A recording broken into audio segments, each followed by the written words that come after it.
여호와께서 모세에게 말씀하여 이르시되 너는 이스라엘 자손에게 명령하여 그들에게 이르라. 너희가 가나안 땅에 들어가는 때에 그 땅은 너희의 기업이 되리니 곧 가나안 사방 지경이라. 너희 남쪽은 에돔 곁에 접근한 신광야니 너희의 남쪽 경계는 동쪽으로 염해 끝에서 시작하여 돌아서 아그라빔 언덕 남쪽에 이르고 신을 지나 가데스 바네아의 남쪽에 이르고 또 하살라다를 지나 아스몬에 이르고 아스몬에서 돌아서 애굽 시내를 지나 바닥까지 이르느니라. 서쪽 경계는 대해가 경계가 되나니 이는 너희의 서쪽 경계니라. 북쪽 경계는 이러하니 대에서부터 호르산까지 그어라. 호르산에서 그어 하맛 어귀에 이르러 시닷에 이르고 그 경계가 또 시브론을 지나 하살에난에 이르나니 이는 너희의 북쪽 경계니라. 너희의 동쪽 경계는 하살에난에서 그어 스밤에 이르고 그 경계가 또 스밤에서 리블라로 내려가서 아인 동쪽에 이르고 또 내려가서 긴네렛 동쪽 해변에 이르고 그 경계가 또 요단으로 내려가서 여매에 이르나니 너희 땅의 사방 경계가 이러하니라. 모세가 이스라엘 자손에게 명령하여 이르되 이는 너희가 제비 뽑아 받을 땅이라. 여호와께서 이것을 9지파 반쪽에게 주라고 명령하셨나니 이는 루벤 자손의 지파와 갓 자손의 지파가 함께 그들의 조상의 가문에 따라 그들의 기업을 받을 것이며 므낫세의 반쪽도 기업을 받았음이니라. 이 두 지파와 그 반지파는 여리고 맞은편 요단 건너편 곧 해돋는 쪽에서 그들의 기업을 받으리라. 안녕하십니까. 8월 24일 토요일 말씀 묵상 시작하겠습니다. 민수기 34장 1절에서부터 15절까지 말씀을 읽으셨습니다. 지명들이 쭉 나열되다 보니까 조금 지루한 본문이었습니다만 과거를 기억하고 미래를 기대한다라는 그 틀 안에서 이 본문을 읽으면 왜 이런 본문이 기록되어 있는지에 대한 이해가 가능합니다. 이스라엘은 아직 요단강을 건너지 않았습니다. 사실 여호수아서에서 요단강을 건너죠. 신명기가 돼도 요단강은 못 건넙니다. 하지만 그럼에도 불구하고 르우벤, 갓, 므낫세 반지파는 땅을 얻었어요.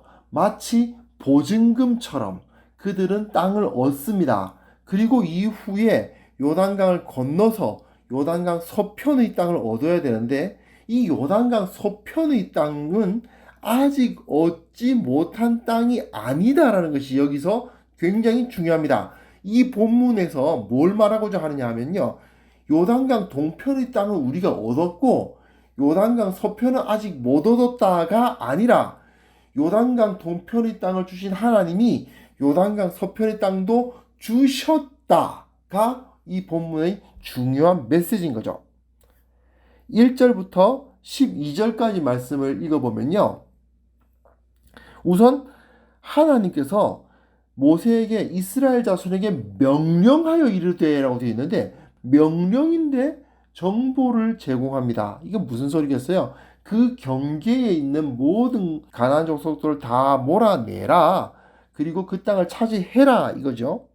그 이후에 이어지는 지명들은 우리가 좀 익숙하지 않으니까 빨리 넘어가도록 하겠습니다. 나중에 지도를 제시해 드리겠습니다. 남쪽, 서쪽, 북쪽, 그리고 동쪽 경계가 제시되고 있습니다.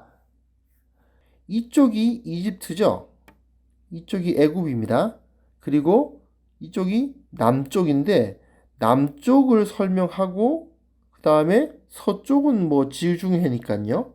큰 해, 대해라고 되어 있죠. 큰 바다, 대해, 네, 지중해고 그리고 북쪽 그리고 동쪽을 설명하고 있습니다. 그런데 이 본문은 이 오른쪽 그림을 보시면요. 여기 르우벤, 갓, 그리고 므낫세 반지파가 차지한 땅이 있는데 여기가 요단강이거든요.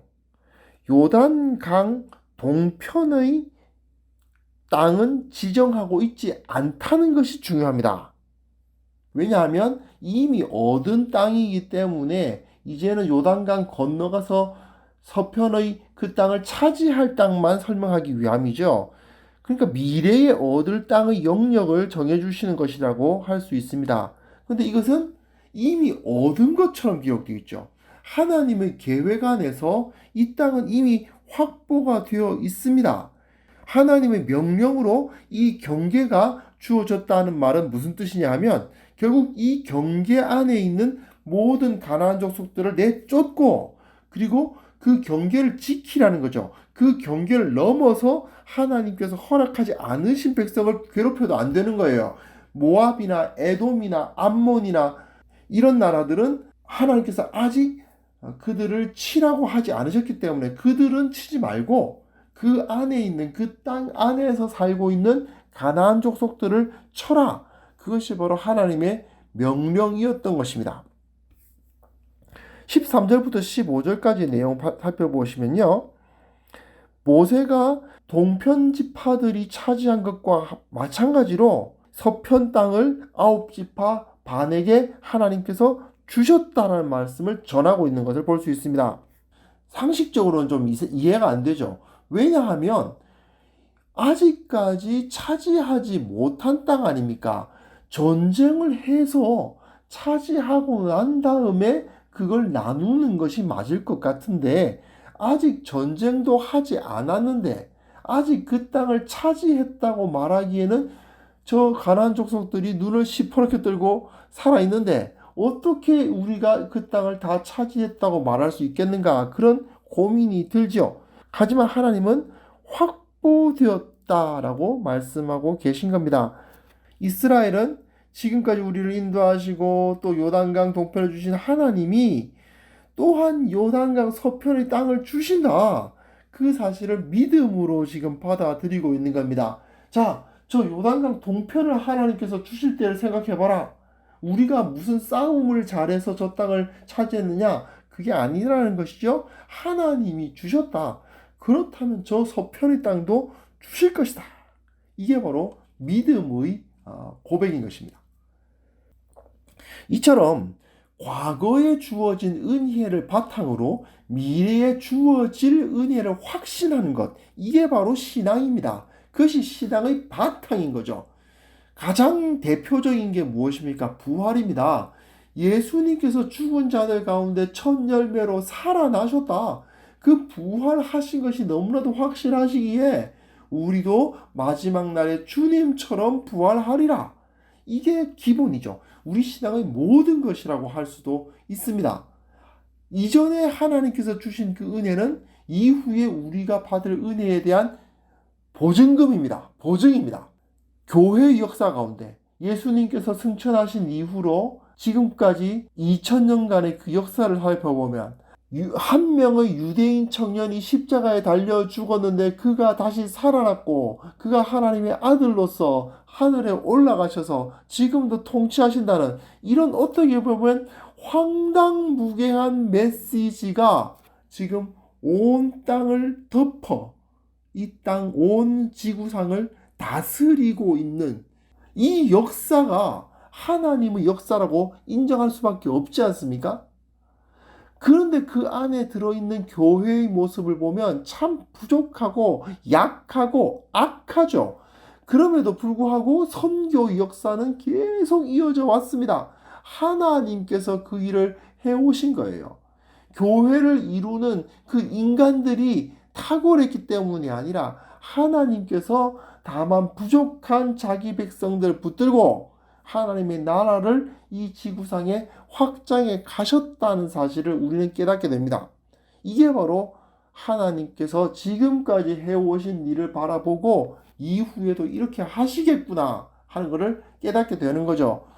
그 돈 투자하시는 분들도 그러더라고요. 투자를 잘하려면 역사를 봐야 된다. 뭐 그런 말을 하시는데 당연한 거 아닙니까? 과거에 어떠한 일이 일어났는가를 살펴보면 미래에 어떤 일이 일어날 것이라는 것을 알 수 있다는 것은 예수님을 믿지 않는 사람들도 압니다. 그런데 하물며 그 신실하신 하나님이 지금까지 행하신 대로 미래에도 계속 행하지 않으시리라고 생각하는 것은 넌센스인 거죠.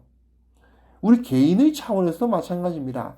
하나님께서 지금까지 나를 어떻게 이끌어 오셨는가를 기억한다면 하나님은 여전히 나와 함께 하시고 나를 보호하시고 비록 내가 광야를 걷는 것과도 같은 고통을 당하고 있다 하더라도 반석에서 물을 내시고 만나로 먹이신다는 사실을 깨닫게 되는 겁니다. 그렇기 때문에 우리는 이후에 우리가 걸어갈 미래를 두려워하지 않아야 합니다. 두려워할 필요가 없습니다. 지금 어떤 어려움을 겪고 계십니까?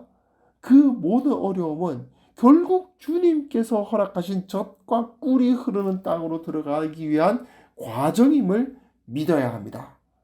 힘들고 어려울 때 이것을 통해서 주님의 나라에 더욱더 크게 쓰임받을 수 있으리라 기대하며 감사하고 찬송하는 하루를 우리가 보낼 수 있기 바랍니다. 하나님께서는 이미 우리에게 그 나라의 복락을 확보해 주셨다는 사실을 깨닫고 기뻐하고 찬송하는 오늘, 그리고 내일 거룩한 주일 기쁨으로 주님을 예배하는 하루가 되기를 바랍니다. 하나님 아버지, 주님께서 우리와 함께하여 주셔서 우리 가운데 주의 능력을 더욱더 부어주시고 두려워하지 않도록 도와주시고 내게 이미 확보된 저 하나님 나라의 복락을 바라보며 기뻐하며 즐거워하며 온 땅을 지으신 하나님의 그 은혜를 감사하는 우리 모두가 되게 하여 주옵소서. 예수님의 이름으로 기도합니다. 아멘.